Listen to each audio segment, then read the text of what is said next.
Education support channel में आप सभी का स्वागत है। आपने यूट्यूब चैनल को जरूर सब्सक्राइब करिए। कॉर्पोरेट फाइनेंस जैसे कि आप लोग जानते हैं हम लोग कर रहे हैं, तो कॉर्पोरेट फाइनेंस का फर्स्ट वीडियो हम लोगों ने क्लियर कर लिया है। अब सेकंड वीडियो है।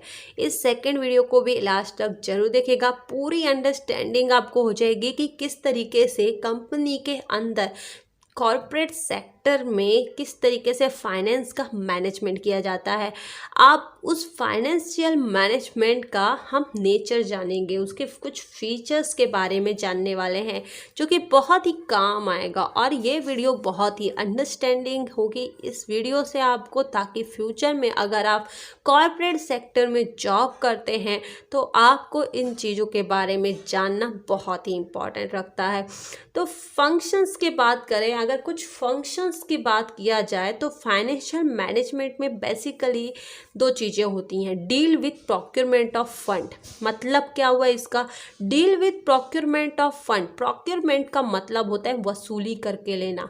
जैसे कि कोई फंड है, उस फंड का पूरा वसूली करके लेना है, तो कॉर्पोरेट सेक्टर में मेजॉरिटी वसूली करके लेना। जैसे कि अगर आप में जैसे कि 10 लोगों को, लाइक जस्ट एक एग्जांपल दे रही हूँ, 10 लोगों को अगर एक एम्प्लॉय मैंने रखा या फिर आपने एक एम्प्लॉय रखा, आप एक कंपनी के मालिक हैं और आपने बहुत सारे एम्प्लॉयज़ रखे हैं। एक एम्प्लॉय से आप 1 लाख रुपए अर्न करते हैं, ठीक है, और उस एम्प्लॉय को 20,000 सैलरी पर मंथ देते हैं और मंथली आप 1 लाख उस एम्प्लॉय से अर्न कर रहे हैं। तो देखा आपने, इस तरीके से मतलब उस एम्प्लॉय से कितना आप वसूली कर रहे हो, समझ में आ रहा है। तो इसी तरीके से मेथड कॉर्पोरेट फाइनेंस में चलता है।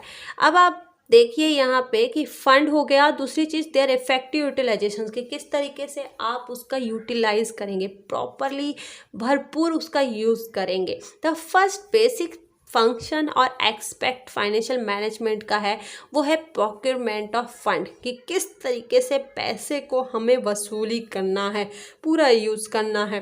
Fund can be procured from different source, बहुत सारे सोर्सेस होते हैं। There procurement is a complex problem for business concern. हर बिजनेस कंसेप्ट को ये एक देखा जाए तो कॉम्प्लेक्स भी रहता है कि भाई किस तरीके से हम वसूली करके लें, लेकिन ये तो करना होगा ही। Fund procurement from different source have different character. अब हर एक के डिफरेंट सोर्सेस होंगे तो भाई कैरेक्टर, उसके तरीके भी अलग होंगे, और दूसरी चीज़ के उसके रिस्क अलग होंगे, कॉस्ट अलग होगी, कंट्रोल अलग होगा। पहली चीज़ देखा जाए तो फंड रेज बाय, अब पैसा किस तरीके से हम बढ़ाएंगे, तो raise by issuing equity share post no risk to the company. जब कंपनी इक्विटी शेयर मार्केट में जब डाल देती है ना, तो उसका ये जो रिस्क है वो चला जाता है। और ये कैसे जाता है वो भी मैं आपको बताऊंगी। देयर प्रोक्योरमेंट इज अ, अब यहाँ पे जो रिस्क बोला गया कि no risk to the company, the fund raise are quite expensive, और जो फंड है वो बहुत ही जल्दी मतलब ज़्यादा हो जाता है। The issue of new share में dilute the control of existing shareholder, और उनके लिए जो एग्जिस्टिंग शेयर होल्डर होता है उनके लिए थोड़ा होगा प्रॉब्लम, लेकिन कंपनी के लिए नहीं होता है। ऐसा क्यों? देखो, जब कंपनी को पैसा अर्न करना होता है ना, तो वो देखती है तरीके। जैसे कि कंपनी के पास है 100 शेयर, अब 100 शेयर हैं तो कंपनी अगर अपना 10% या समझ लो 2% का भी शेयर मार्केट में दे देती है, और कंपनी को करोड़ों रुपए चाहिए, समझो 1 करोड़ चाहिए। कंपनी क्या करती है कि अपना जो 2% उसने दिया है, उसका 1 शेयर की कीमत थी, वो थी समझ लो 1,000 रुपये, ठीक है। आप मार्केट में जैसे शेयर मार्केट में गए, या फिर आप लोग ग्रो मोर जो ऐप है, बहुत सारे ऐप है, उनसे आपने कर लिया, इक्विटी शेयर के ऊपर ले लिया, बिकॉज इक्विटी शेयर वालों को कई बार डिविडेंड भी मिलता है, ठीक है, तो बोनस भी मिल जाते, प्रॉफिट चली गई कंपनी, तो बहुत सारे लोग इक्विटी में लेते हैं। इक्विटी में लेना मतलब डिलीवर में लेना पड़ता है वो, उसका भी वीडियो अगर आपको चाहिए तो प्लीज़ कमेंट करिएगा, मैं आपको बहुत डीप में बताऊंगी उस सारी चीज़ें। तो मैं इस तरीके से मतलब कंपनी ने शेयर कर दिया और लोगों ने खरीद लिया। पहली बार कंपनी ने IPO किया, IPO में लोगों ने खरीद लिया, कंपनी का तो 1 करोड़ का टारगेट पूरा हुआ, कंपनी आउट हो गई। और यहाँ शेयर मार्केट में लोग एक दूसरे को बेचते रहते हैं, खरीदते रहते हैं, वो सिस्टम चलता रहता है, लेकिन कंपनी को तो पैसा मिल गया ना।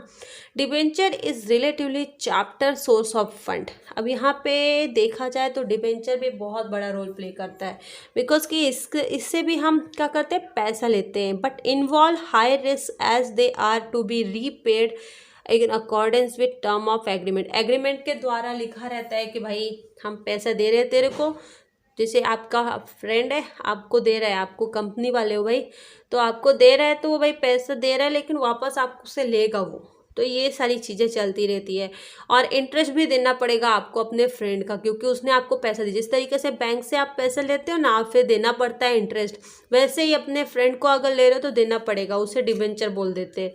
तो ये सारी चीज़ें रहती है। फिर ये तो चीज़ें रही प्रोक्योरमेंट ऑफ फंड की, कि किस तरीके से आप उस फंड का पूरी तरीके से यूटिलाइज करते हो और उसका पूरा यूज़ करते हो। अब यहाँ पे एक और चीज़ आ गई कि fund can be involve procure from bank and financial institution subject to certain restrictions.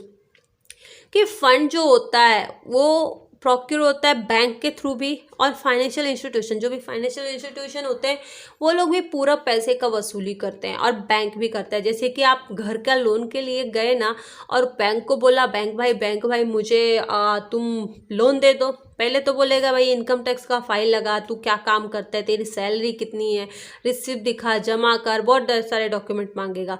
तो आखिरकार अगर उसने दिया भी ना तो वो इंटरेस्ट हाई रख रहा है 10%। अभी करंट रेट में 10% 11% इंटरेस्ट मिल रहा है, तो वो इंटरेस्ट में वो आपको देगा, ठीक है।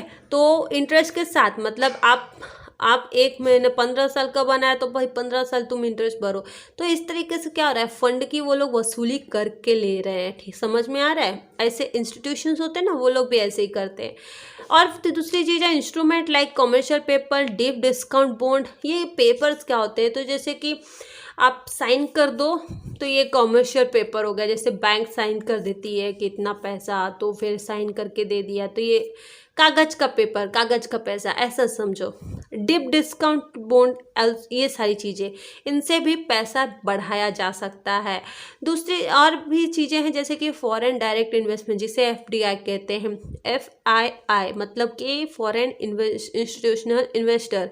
ये दो मेजर रूट रहते हैं जो कि फंड को रेज करने में, कहाँ से, इंटरनेशनल सोर्स के थ्रू या फिर बिसाइड एडीआर एंड जीडीआर, इनके थ्रू लाया जाता है। और फिर दूसरी चीज़ है इफेक्टिव यूटिलाइजेशन ऑफ फंड। अब जैसे पैसा दिया तो भाई वसूली करके तो लिया, अब जो पैसा आया उसका यूज़ भी तो करना है, यूटिलाइज करना उस पैसे का। तो since all fund are procure at certain cost, therefore it is necessary for the finance manager to take appropriate and timely access so that the fund do not remain idle। मतलब यहाँ पे बोला गया कि फाइनेंस मैनेजर जो रहता है ना, जैसे कि आपकी कंपनी, आपका फाइनेंस मैनेजर कंपनी का जो होगा उसको तो मस्ट है, कंपलसरी है कि भाई टाइम से टाइम तुम actions low regarding your fund. अगर नहीं लिया तो प्रॉब्लम आ जाती है। तो ये सारी चीज़ें रहती है। अब बात करते हैं यहाँ पे जैसे कि if this fund are not utilize, अगर पैसे का हम प्रॉपरली यूटिलाइज नहीं करते तो भाई क्या हो जाएगा, तो देखो in the manner so that they generate an income higher than the cost of procuring them, then there is no point of is running the business. देखिए अगर आपने बिजनेस स्टार्ट किया, कंपनी खड़ी की, और उस फंड में जो भी आपके कंपनी में पैसा आ रहा है अगर आप उसका यूज़ बराबर नहीं करेंगे ना तो कोई मतलब नहीं कंपनी क्रिएट करके। कंपनी क्रिएट किए, बिजनेस में घुसे तो एक्सपांड होते जाना है, ग्रोथ होते जाना है। आप उसको ऐसा नहीं बोल सकते कि भाई अब फाइनेंस का मैनेजमेंट नहीं होगा, करना ही होगा आपको, नहीं तो बिजनेस करके कोई मतलब नहीं। तो बिजनेस में आप कंपनी में, कॉर्पोरेट सेक्टर में फाइनेंस से रिलेटेड ना दो बेसिक फंक्शंस होते हैं, उसी को आप नेचर मानो, उसी के अपने फीचर्स मानो। और वो दो चीज़ें ये है कि भाई वसूली करके लो और उसका भरपूर यूज़ करो। चाहे फिर आप किसी के पास भी जाओ, चाहे आप जैसे कि आप बैंक वाले के पास जाओ तो बैंक वाले का भी दो ही रूल, पैसा दे रहे हो तो भाई वसूली करो और वो पैसा जो आ रहा है उसका यूटिलाइज करो। तो जैसे एक एग्जाम्पल अगर मैं बताऊँ ना, तो बैंक वाले क्या करते हैं, जैसे कि लोन वगैरह देते हैं, ठीक है, तो पैसा दिया, उस पैसे का यूटिलाइज कर रहे हैं, उनके पास पैसा अगर है उसका वो यूटिलाइज कर रहे हैं, इंटरेस्ट के साथ वसूली कर रहे हैं। और फिर जब वो पैसा आ जाता है, लोग पैसे जो डालते हैं उसको शेयर मार्केट में, बड़े बड़े ऐसी चीज़ें रहती हैं, उन सिक्योरिटी हो गई, पेपर्स हो गए, उन सब में इन्वेस्ट करके वो और पैसा जनरेट करती है।